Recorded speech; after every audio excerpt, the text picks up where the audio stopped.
Range rover है, इसका open किया है। ये देखें, सबसे पहले ये पाइप लीक है, ठीक है, इसका वाटर पंप था, और ये पाइप लीक है। उसके बाद कूलर है, कूलर के बाद ये बैक साइड के दोनों पाइप हैं। ये देख नया, ये देख, ये हीटर के दोनों पाइप हैं। ये कंप्लीट एक ही पाइप आएगा, लेकिन दोनों तरफ से लीक है। ये देख, ओके। ये इधर से यू टैप बना हुआ है, ये लीक है।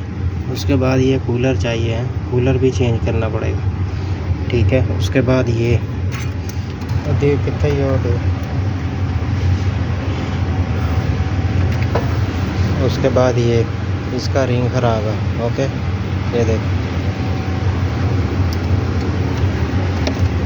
और वो अडाप्टर आपको बोला था, अडाप्टर आप नहीं लेके आए। ये अडाप्टर है, ये 3 मुँह वाला, ये वाला 3 टी टैप है, ओके।